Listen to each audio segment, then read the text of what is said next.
Good evening.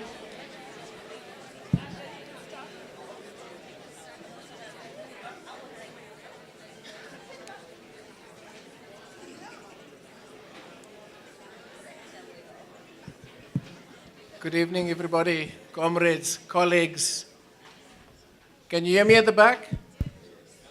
Just, I've just scanned the room, and the first thing I need to do is apologize for wearing a tie.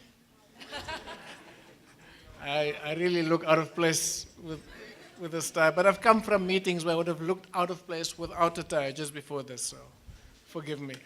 Okay. My name is Zain Dango. I'm going to be sort of chairing just this opening session. And tonight is actually the launch of the Institute for Economic Justice. Where is Gilad? Have I got it right? Okay, finally. Okay. I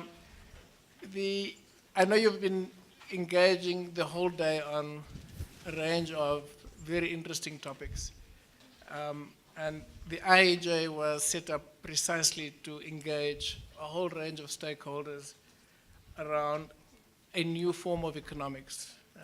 We felt that there's a need for an economic policy think tank that engages with universities, with young students, creates and develops new interest in economics and social justice. Just before this, one of the respondents felt that when we have a new Minister of Finance, it should be a social justice activist. So there's a lot of advocacy that will have to happen from perhaps this room and others. So the IEJ is essentially, and when we engaged about setting up the IEJ, the different strands in the thinking of the people brought together, the economists, the social justice activists, and we felt that we needed to reflect not just economic arguments about changing and transforming society, but essentially also looking at the social justice components. We had huge engagements about whether we work in South Africa and work in the region. So as you can see in the booklet, we've decided on all of them. Okay. I'd like to start by introducing the other board members of the IEJ. I see some of them here, and if I read your name, please just stand up and wave so people can see you. But right off the bat, I've got to apologize for one of the board members who's not here, who's ill, who was going to be one of the respondents, and I'll talk about who's going to take his place. But Mcebisi Jonas, who's the former Deputy Minister of Finance in South Africa, is ill, and he could not make it, so he's asked me to pass his apologies to all of you. He really wished he could be here. Okay, so Mcebisi can't stand. Okay, he's not. Kate Phillip, if Kate can stand. My former boss at NUM many, many years ago. Dinga Sikweba. Dinga, are you around? Dinga. Tamara Parmo.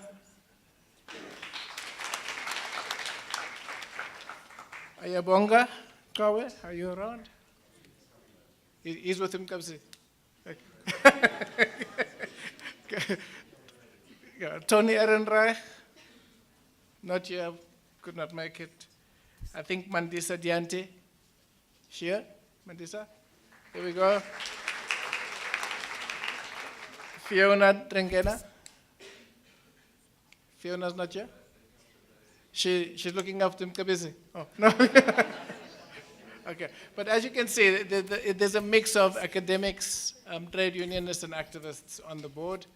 I must stress that I'm the interim chair. They elected me in my absence. That's what happens when you don't attend meetings. Okay. But, you know, in terms of explaining what the IEJ is, we had messages of support from many, many organizations locally and internationally. But there's a message from the International Trade Union Confederation that I think begins to sum up what the IEJ should be all about. And I'm going to read that message of support out in full so that people have a sense of why organizations like the IEJ is important. So the launch of the IEJ and also the conference on Rethink Economics for Africa Festival comes at a crucial time. This is what ITOC is saying to us. And over the last 15 years, Africa's GDP has more than quadrupled, but this massive economic growth has not been shared amongst the large majority of the continent's people. Poverty is staggering throughout the continent, with millions of workers living on hunger wages and levels of inequality amongst the highest in the world.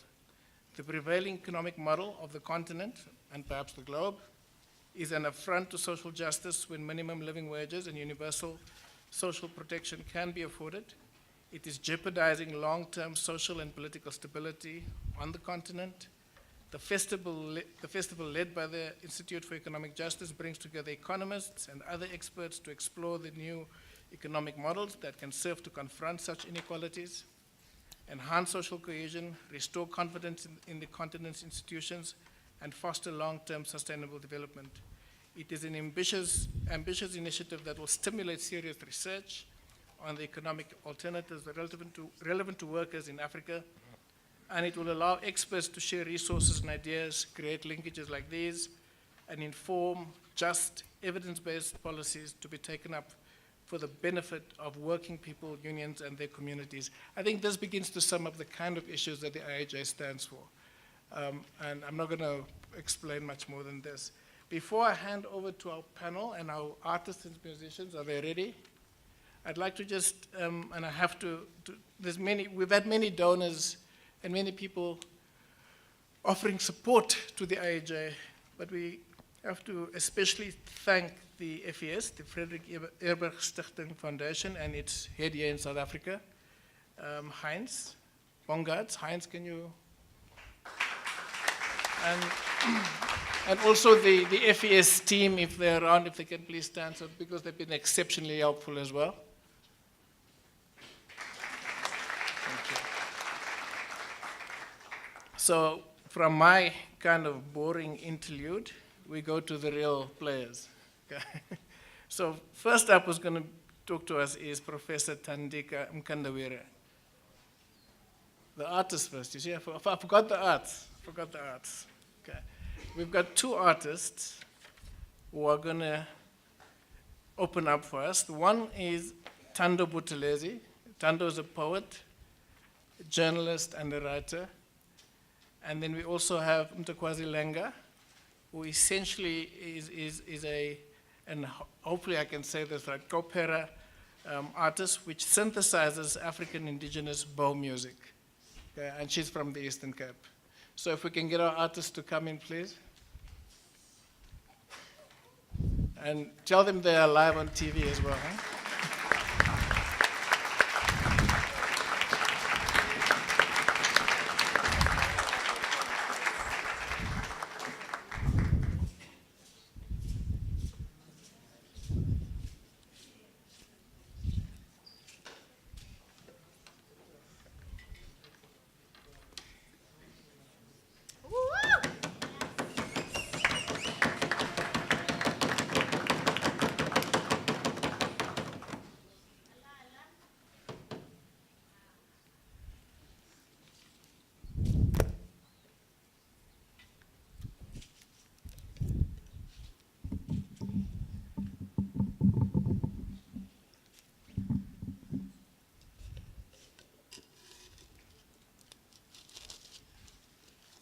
Magwini kunonke apha ngaphakathi ndilithele lobuthwakazi xa ngeba mangwanya kuthiwa umfazi ubele lide wancilisa ingane phesha kobulambo ndiphuma phaa iqoboqobo engqeqe kulale kuthiwa irhabhula ndihamba nentingandaba kandoda rural movement ingoma endizayicula namhlanje ithi inimba bafazi.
Baba Fos, ini Baba Fos, my banya, Baba Fos.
Economic justice comes when great minds begin to not only think alike, but think out loud. When the scholars begin to study less and to teach more hungry young minds. When empowerment becomes a part of our daily lives.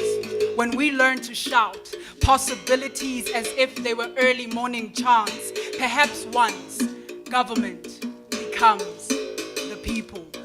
When the dissemination of information make the poor and the rich equal, when need meets access, more jobs equal lower crime stats, more service delivery efforts equal less protests, when these round table discussions stop going around in circles, and the solutions come out of our very questions, when our words become the actions, when these many racial tensions begin to unmask so that we can face our past, when education becomes more than just English lessons taught in middle class and headlines, more than just police shooting minors, money, more than just value compressed into tax funds, the wealth of our nation not determined by fluctuating numbers. We are the ones in charge.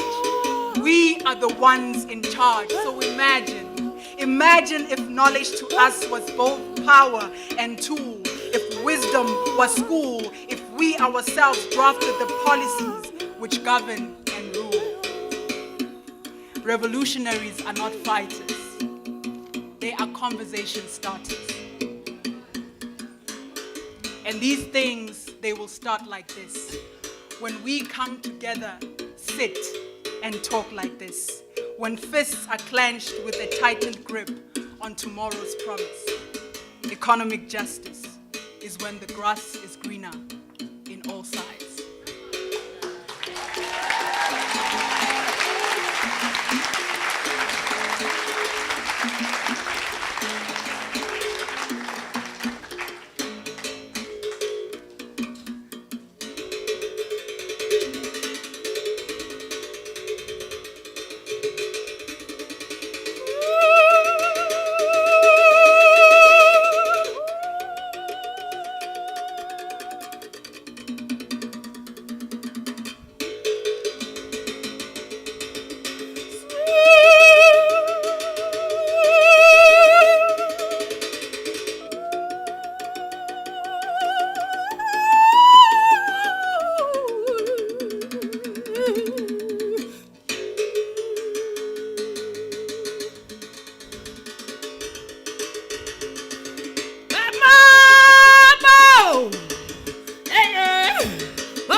That was absolutely beautiful. Just give them another hand. Huh?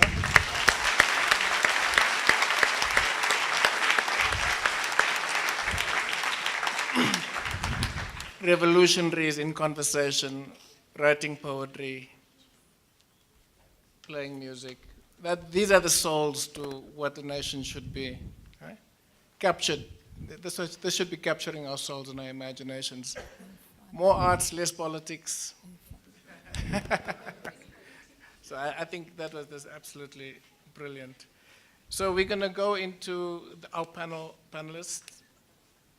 We're going to, Professor Thandika Mkandawire, and he's asked me not to be too elaborate in introducing him. So this is about the shortest I can do, Thandika. So Thandika is one of the leading scholars on African political economy and the evolution of political and economic thought on the African continent. And I must say that when we started off in social development around comprehensive social protection, he was one of our go-to people with the late former Minister Skweyiya. He did very little without consulting Thandika as we built up the social protection system. So he did that when he was the former director of the United Nations Research Institute for Social Development. And he was also the first person to hold the position of chair in African development at the London School of Economics. Thandika was formerly director of the Council for Development of Social Science Research in Africa, a senior research fellow at the Center for Development Research in Copenhagen, and has taught at the universities of Stockholm and Zimbabwe. He currently holds the Olof Palme Professor for Peace, again, revolutionaries in conversation, with the Institute for Future Studies in Stockholm. So Thandika is going to give us our opening remarks, and I might as well, as he gets here, introduce the respondents. Okay, so we're going to have two respondents tonight. The one is Jyoti Ghosh. Jyoti is Professor of Economics at the Jawaharlal Nehru University in New Delhi. Her research interests includes globalization, international trade and finance, employment patterns, macroeconomic policies, gender issues, poverty inequality. She has authored and or edited a dozen books and more on 180 scholarly articles, most recently Demonetization is a good term. Demonetization Decoded, a critique of India's monetary experiment.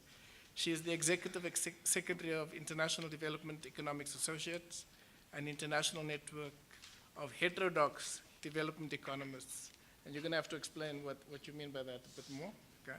She has consulted for several international organizations, including the ILO, the UNDP, UNCTAD, UNDESA, UNRISD, and UN Women, amongst others. Okay? So please come forward and join us in the front here. The other respondent is going to be our very own Sipokazi Mtati. Okay. Who doesn't know Sipokazi? Thanks, that's enough introduction. Okay. Sipokazi is the Executive Director of Oxfam South Africa. She has 2 decades of experience in the human rights and social justice movement in Southern Africa. She was General Secretary of the Treatment Action Campaign, the South African Director of Human Rights Watch, the Regional Advisor at the Coalition of African Lesbians, most recently just kicked out at the Africa Commission. We might talk about that a bit as well. And most recently Manager for South Africa and Southern Africa programs at Norwegian People's Aid. In her last position, Sipokazi worked in support of people and organizations advocating for just redistribution of power and resources, particularly in the extractive industry. She is also a trustee of the boards of the Open Society Institute of Southern Africa, the One in Nine campaign, and the Women on Farms project. Welcome. So we've got all our panelists here. Over to you, Thandika.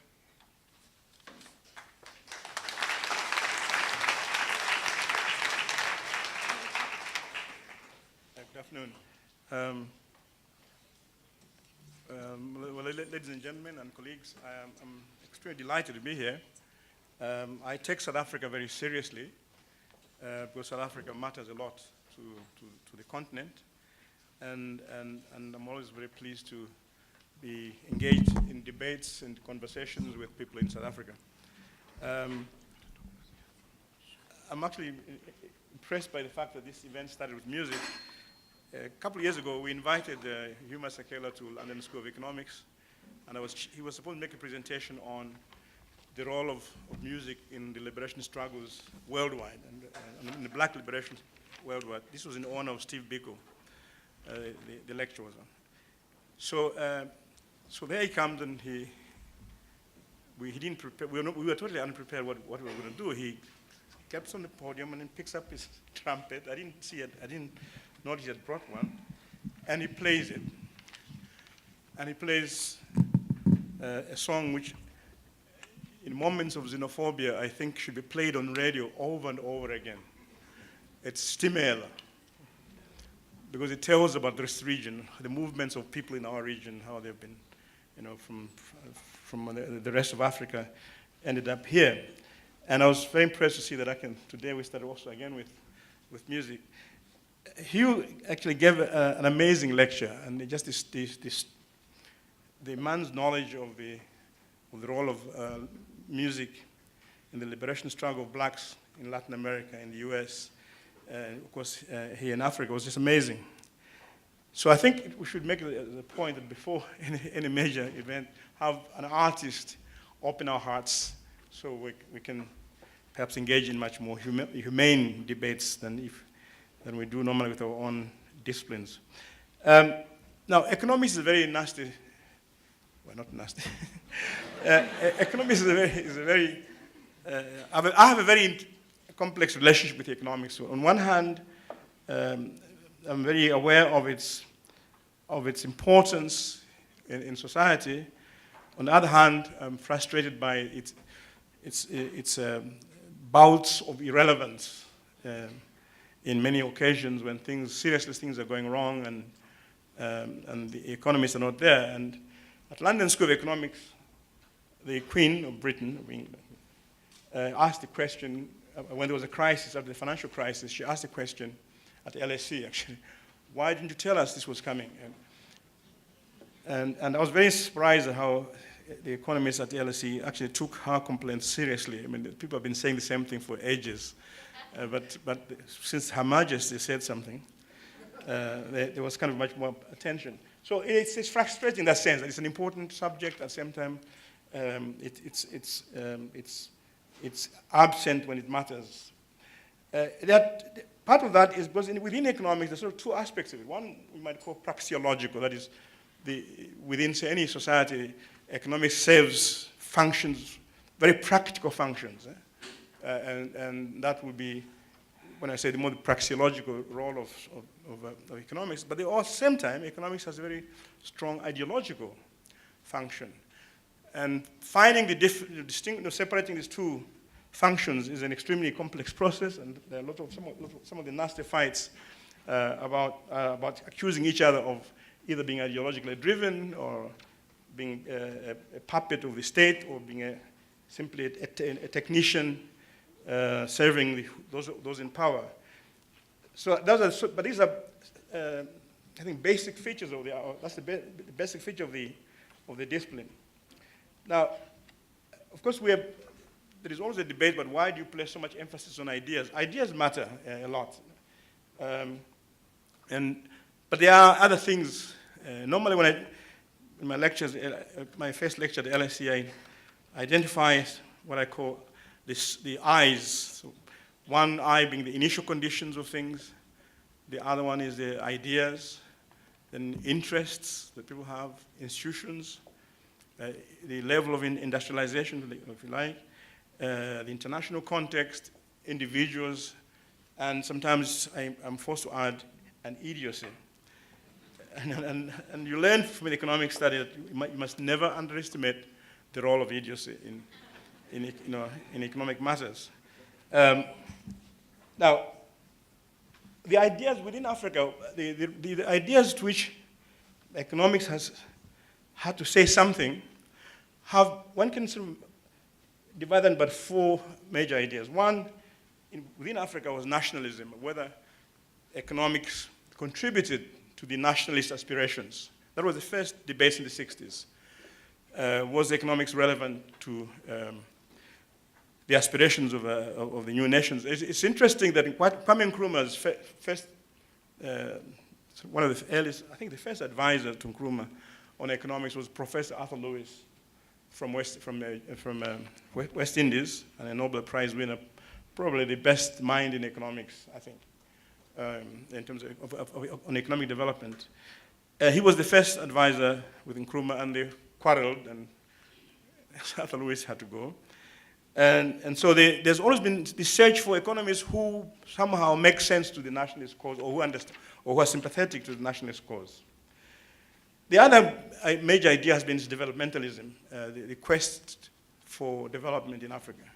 Again, the people have tried to mobilize economists with some sort of developmentalist inclination.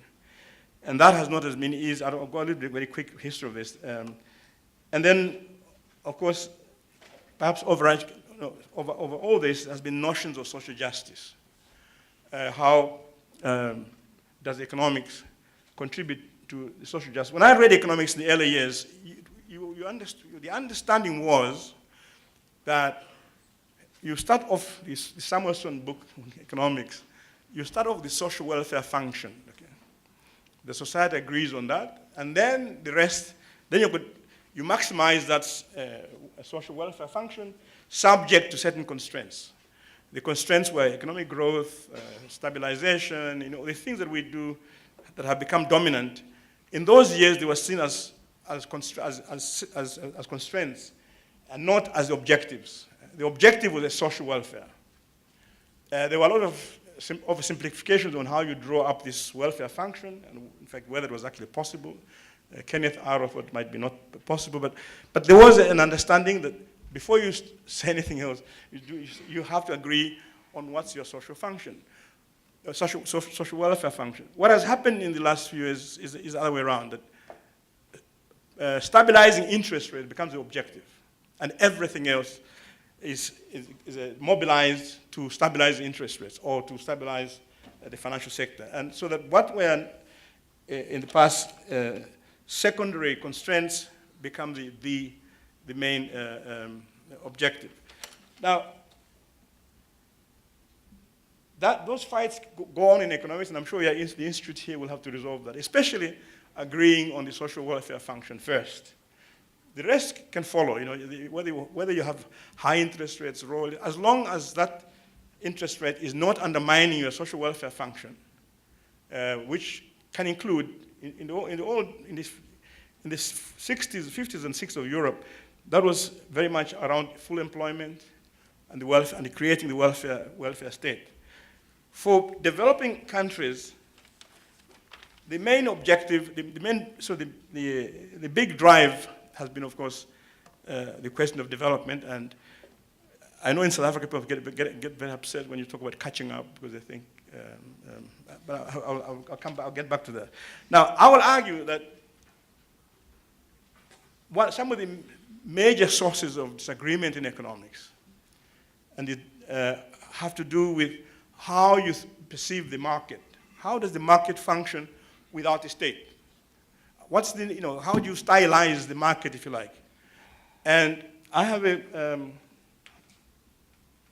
very, this table, I don't know if you can read it, but you can read it. Very good. I can't. Oh, no, I can't. Now, as I said, I've taken two major schools here, and put one called neoclassical and another called structuralist. These are very broad schools, and I've tried to extract how, and to tease out what each of these schools says about certain things in the economy. Okay?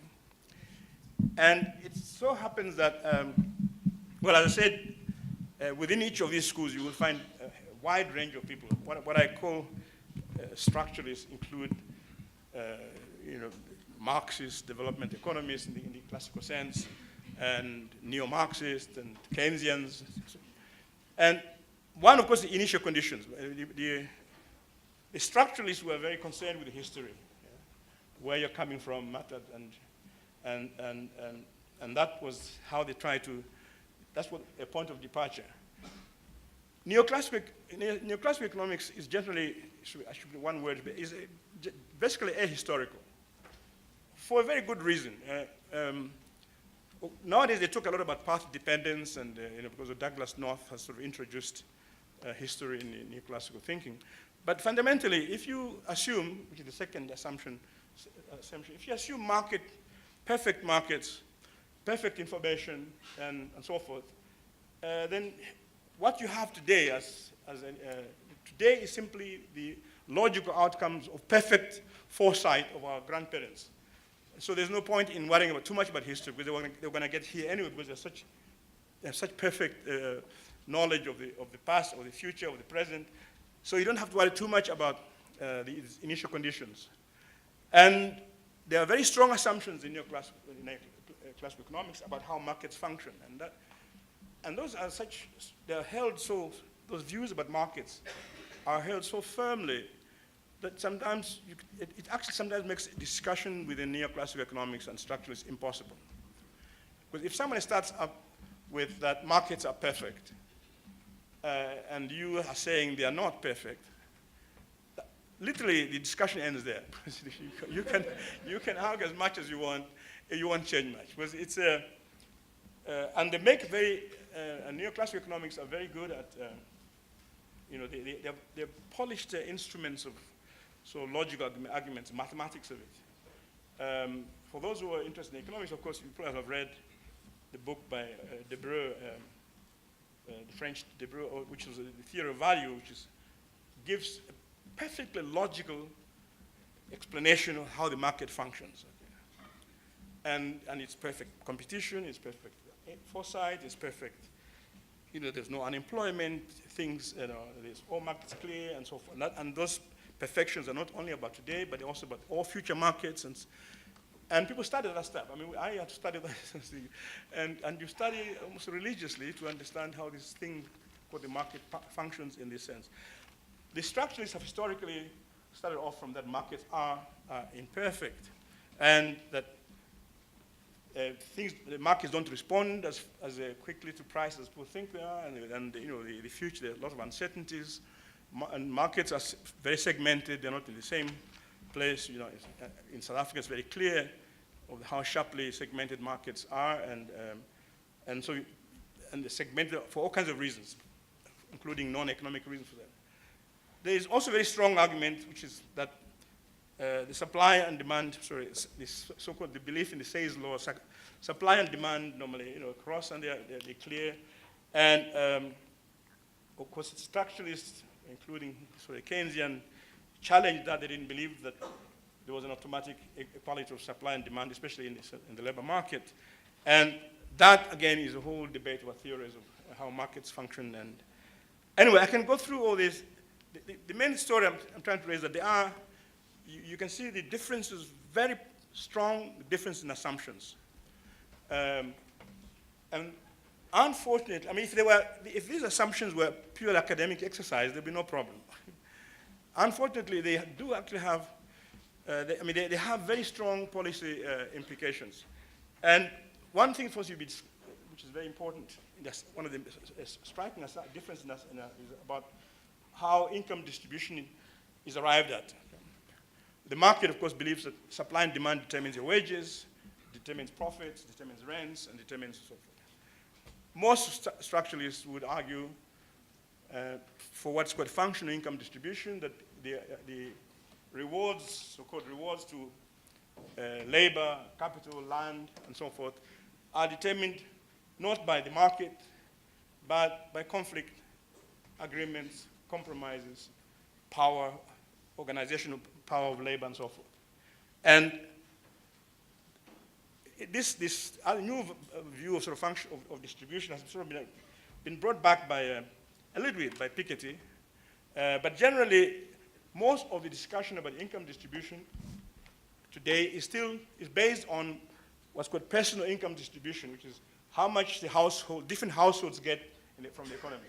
has nothing to do with wages, nothing to do with profit, nothing to do with interest rates, nothing to do with things that we would call cause class conflict. It's mostly about how households get and how much, and you get this Gini coefficient, which is a measure of these inequalities among households. And those choices are not just technical, they are political. Until the 70s, most economists talked in terms of functional income distribution. But it became obvious with the Cold War, first with the Cold War, but also with the growing tension that this was a dangerous discourse about functional income distribution. We should move to what's called personal income distribution and talk about Gini coefficient. There's never been a revolution about Gini coefficient. But it's quite easy to imagine a revolution over wages, over rent, land rents. And I think that the choice of what you consider as important variable matters. I don't think I should go through all this because I think the point is clear, that there are very sharp differences in how you stylize the market and the economy, because that defines, in a sense, what will be the role of the state. The neoclassical model assumes that the state steps in to correct market failure, which you hear it nowadays, it appears quite regularly, to talk about market failure. It's an interesting concept, but often, I think, very misleading. Because it assumes, first, that there's only one way of distributing resources in any society, the market. And when the market fails, then you bring in the state. So it gives prominence to the market. But we know that in societies, you can. Oh. Yes. See, unlike the market, I move. Anyway,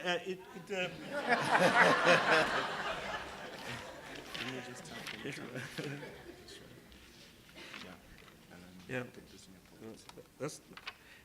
Now I can move as much as I want. Good. No, the point is very important because whenever if you read the debate and you see how reified the market is, the market says the market is very angry today.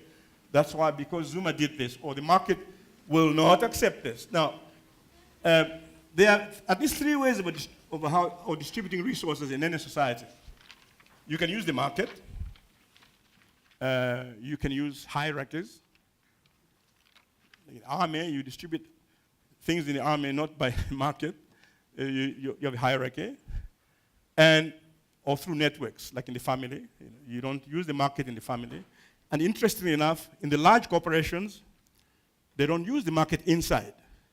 The market is not allowed to enter the larger corporation. It's kept out there. They compete out there, but inside is hierarchy, teamwork, the whole language of collaboration among themselves. Networking, if you read the new business books, that's what they emphasize. The good things, including solidarity sometimes, but basically teamwork, exchange of information, and so forth. So the choice of the market as the only way of distributing resources is ahistorical and and one can call it just a bias. So before you yield into the argument that you must only interfere in the economy to correct market failures, and then you get trapped. Because if you go that route, the chance that you be trapped, okay? Because then they say, but does the market fail more than the government? So you end up with this debate about, government failure is worse than the market failure, because you have accepted the premise that the market is the dominant way is the way of distributing resources. So in any case, for Africa, what happened for much of the 60s and 70s, much of the thinking was influenced by what it should be on the right hand, it should be on the left. On the right hand column of the tables I presented here. And there's a whole debate about whether that following those structuralist thinking was good for Africa or not. All I can say is that, oh my God, I knew this would happen. All I can say is that this is a graph about Africa's growth since 1960. So from about 60 up to about 73, 74, Africa grows quite rapidly, about 5.7%. Some countries like Ivory Coast were growing at 11%, and Kenya was 7%, and Nigeria was 6%, and so forth. Tanzania, 6%. So most African countries grew quite rapidly. And so it is not correct to say that the interventionist era of the 60s and 70s was one of decline. It obviously was not one of decline. Then comes 73 and the oil crisis, round one. And African countries, like everybody else, thinks it's temporary. And in fact, the World Bank and IMF make projections showing that this is not going to last. Things will be okay. You can borrow money if you want. And there was a lot of money from the oil, the petrodollars, that can help you over this troubled period. And then Africans do two things around this, when these things are this kind of wiggling of the curve. They asked the World Bank to prepare a document, which was called the Berg Report, which would help the African countries to grow faster than 5.7 and grow as fast as Asia. And the World Bank produced a report called the Berg Report. The Berg Report said the only solution for Africa is forget about state intervention, get your prices right. That is, move to the right, the left-hand column of the economy. Let the market, they said get the prices right and let the market do the work for you, and you will develop as rapidly as Asia, which was falsely interpreted as a case of market-driven development. So this was 1980. At the same time, African governments decided to commission a report prepared by the Organization of African Union called the Lagos Plan of Action, which was very much in this structuralist language, or the right of the column, if you remember. And it believed in more industrialization, more regional integration, spends, I think, a third of the report is around technology and correcting, acquiring technology, industrialization, and so forth. In the event, the Berg Report won the battle. They won the battle, not the intellectual battle, but the Berg Report, unlike the Lagos Plan of Action, came along with money.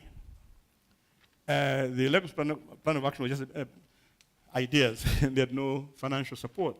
And so for the last 30 decades, much of the discourse in Africa has been around the Berg Report, which insists that the market, letting the market do the work for you is the best solution. So Africa declined up to 1995. Then there was a curve up. Now, why did the curve go up? There's a whole debate about that. As you'd expect, with the case of every success story, there are lots of claimants to paternity. And in this case, the IMF said, we did it. Now it's working. Our policies are finally working. Now, I was taught in economics to think a time lag for a policy that's 15 years long is not meaningful, And so what we've had is a situation where people are claiming that finally, after 15 years, their policies are working. But actually, we know that what happened was that the terms of trade improved dramatically for African exports, mainly because of China, the China market. And African countries benefited a lot from the improved terms of trade. And that boom has gone on. And for the whole of Africa, it looks as if Africa has, this boom here is simply a recovery to where we were in 1980. So if people tell you how the great success story of Africa, you have to remember it's much easier to recover than the main challenge for Africa is to sustain this bit here before it turns down. But now we have an end. If we don't get it right, we'll have an M. It means going down. But important point that this was a phase of very structuralist, interventionist thinking. This was the neoliberal era. This era is, nobody knows what's happening. Anybody who claims to you, who claims that it's now my policy working, is not telling the truth. much of the recovery has been very much influenced by what I might call exogenous factors. The high prices for commodities, the huge investments in technology, and which have now tapered off because these companies, they have built the towers for the internet all over Africa. Now it's sort of, the investment is getting less, and it's showing up already with huge congestion of the internet and the telecoms in Africa. And then there were some improvements in, my call, governance. By that I mean that more and more governments in Africa began to look at economic performance as a good thing for the legitimacy. You could no longer go around and say, I'm the father of the nation, for you to stay in power. So you had to say something to the effect that my economy is growing 7%, and you do hear African heads of state at the AU meetings, which they didn't do before. They will stand up now and say, my country now is 7.5%, very precise, 7.5%.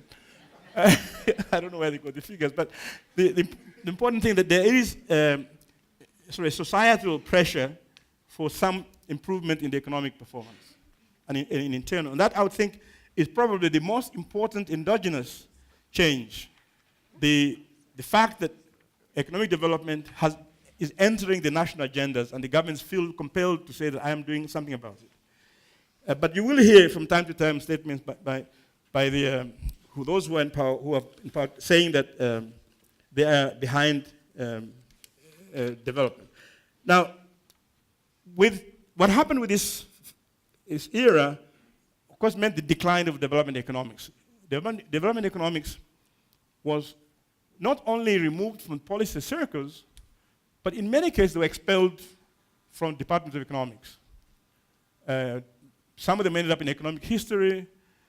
In Europe, especially in Britain, institutions of development institutes became sort of the last haven for development economics. And so we have had a whole period when we don't have a theory that addresses issues of developing countries. And that during this rise of the African economies, there's been no role for development economics. That's what I'm trying to point out. That and that, for those who are trying to think ahead, that may be an opportunity. There's a vacuum, a huge intellectual vacuum that needs to be filled in. And that's why maybe your institute comes in. Now, the implications of neoclassical economics for Africa, as I said, one has been, of course, major decline. And this is perhaps another small graph, and I'll put my last one. There are two ways of adjusting badly if you have a crisis. And Africans had, at least it's one way of adjusting badly. When Africans had, you can either, the good adjustment is one where, somebody gave me this to show off with my knowledge.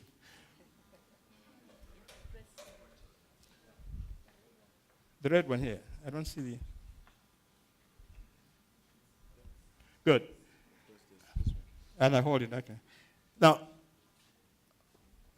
but okay, you see this light line here would be if you took how the African economies were growing from 1960 to 1970, and you projected on to the African economies would have grown according to this path here, right? With a good adjustment, they would have declined here in 1980 and picked up a few years after and gone back to the path that they were on before. Okay. That's a good adjustment. What really happened in Africa was we went this path here, where you adjusted downwards and you stay there. Okay. And that is, when I listen to the African problem, I'm scared of the fact that once you accept this lower path here as your normal, and you're very happy of 2%, and you say 1%, now there's a recession, but 2% is okay. That's where we are now. Africans are trying to adjust now on a low growth path. They've been pushed away from the previous path. And that has been, I think, one of the strong points of neoclassical economics, to shift people's expectations away from rapid growth to stabilization. So you stabilize around a path that is a lower path, and then you're supposed to be doing well. I think we can learn a lot from the Asian countries. when the Asian countries were going through their phase of so-called developmental state, almost all of them, the three major ones especially, China, Japan, Korea, and Taiwan, made sure that no neoclassical economists came in anywhere close to policy making. And they just, in their statement, they were very clear that you don't do that. Because some of the neoclassical economists went training abroad, came back to Japan and said Japan must continue to produce silk because that's its comparative advantage. The Japanese said, well, this is crazy. So they kept him out. So that's one thing you must think about that. And that we have had in Africa the other way around, where the neoclassical economists actually dominate the central instruments of policy making, especially the Ministry of Finance.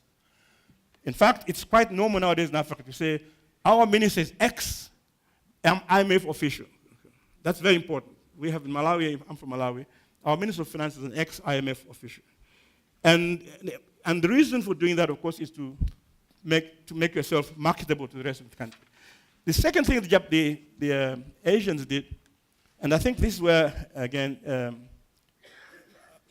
because the economics, especially the neoclassical economics, is focused more on financial sectors and not on the real economy, the economics in Africa has very little relationship with, say, with engineers and engineering as you have in the case of China. In China, the central committee is engineers. It's a bunch of engineers developing China. Very few economists involved in that. So what this suggests that maybe we must make a point to the economists or to the profession that unless they rethink their way of doing things and relate themselves to the struggles for justice and for development, we have no use for them. I think there's nothing wrong in saying that, and the Asians have said that. Finally, the so-called pioneers of development economics were mostly, there's something very interesting in the biographies about these people. They were mostly from Central Europe. And the big names like Hans Singer, Skytowski, Rostow, Rosenthal-Rodan, Hirschman, they were from Central Europe. And then there were names like Arthur Lewis from developing countries, Arthur Lewis from West Indies. You had major economies from Mahalanobis and so on from India, and of course Prebisch from Latin America. The point, and it's interesting, but these people came from areas where they were worrying about development. Okay? And or where, as in the case of the German school of thought, where they were trying to catch up to Britain. So most German economists were obsessed with catching up to Germany, and so they didn't accept notions of equilibrium and stability, which was important for a country which was leading, like Britain. Britain had no interest in worrying about catching up, because it was the leading state. I think what this tells us, that since we are not only late industrializers, not only late industrializers, and not only late industrializers, we have an obligation to think in a way in which nobody else has thought about, because they have never had that experience, or being the fourth, the fourth thing like that.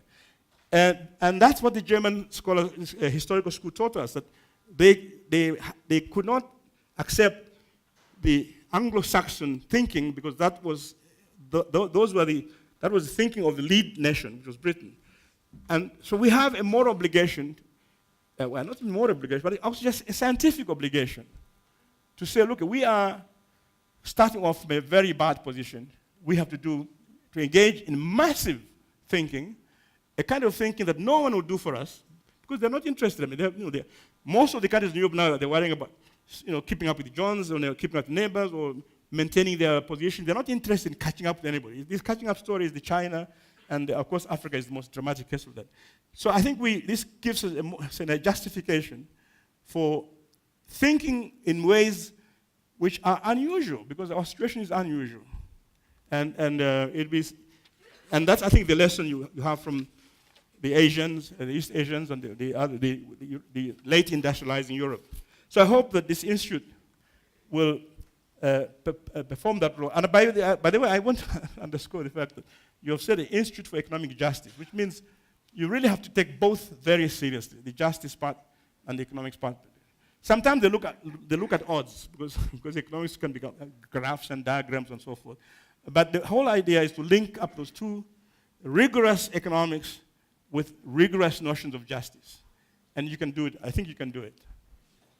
Thank you.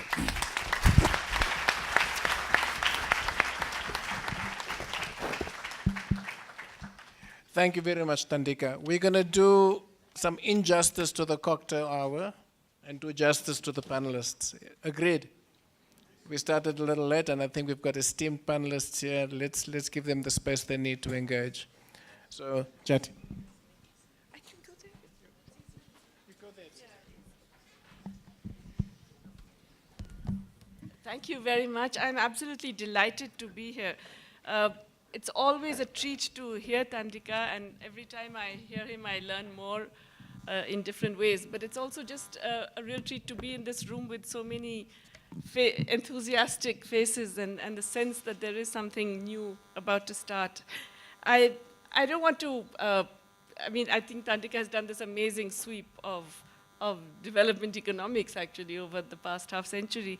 So I'm not going to try and respond to that. I want to just pick up on a couple of the things that he said. You know, when he put that diagram up of the neoclassical and the structuralist, now, it's so obvious, right, that the left side is bizarre and ridiculous and doesn't make any sense, right? Besides which, now it's completely failed. Everybody knows that it's failed, not just here, not in the developing world, but also internationally. So why does this failed model persist? Why does the guy who said financial markets operate perfectly get a Nobel Prize 5 years after the global financial crisis? Yeah? I mean, what's going on, right? So I think that's the first question maybe an Institute of Economic Justice needs to have addressed. That what is it about economics that makes it so, at least mainstream dominant economics, that makes it so resistant to change? And I think Thandika pointed to some of the answers in that. Ultimately, it's about power, okay? It is essentially mainstream economics continues to dominate despite the fact that it has completely failed both theoretically and empirically and at every level, because the vested interests are able to perpetuate particular policies and particular approaches and institutional characteristics through the media, through the way it operates in academia, the so-called top journals, which only publish certain kinds of things, which then determine promotions and the whole works, and who is in the departments that teach all of you young people who really want to know about the economy rather than some esoteric thing that doesn't really reflect the economy. So it is about power. Now, this power is deployed for a very specific reason, and that's because the neoliberal model that Thandika described about the market, it doesn't actually diminish the role of the state. It only says it diminishes the role of the state. Actually just transfers the role of the state to one that perpetuates the interests of large capital and privileges those interests above those of citizens. So in fact, when they're telling you it's the market, etc., they're out there fighting the hell out for intellectual property rights, for investment protection, for asset ownership rights, and for all kinds of things, which are not necessarily inscribed in stone in even pure market relations. So it's really about power. Now, it is true that in a sense we won the intellectual battle, but nobody cares, right? Because unfortunately the power is still. But I'm not even so sure that we were completely effective in winning the intellectual battle. And I'm wondering whether, in fact, institutes like what you have created today and other progressive thinking people working together in solidarity across the world should actually be a little bit more conscious of how we make our alternatives that much more effective and strong. And maybe we have to then recognize some of our problems. I think first of all, I would put it that we were both too timid and too rigid, okay? I think we're too timid in some of the things, as Thandika showed, developmental states worked when they were properly done.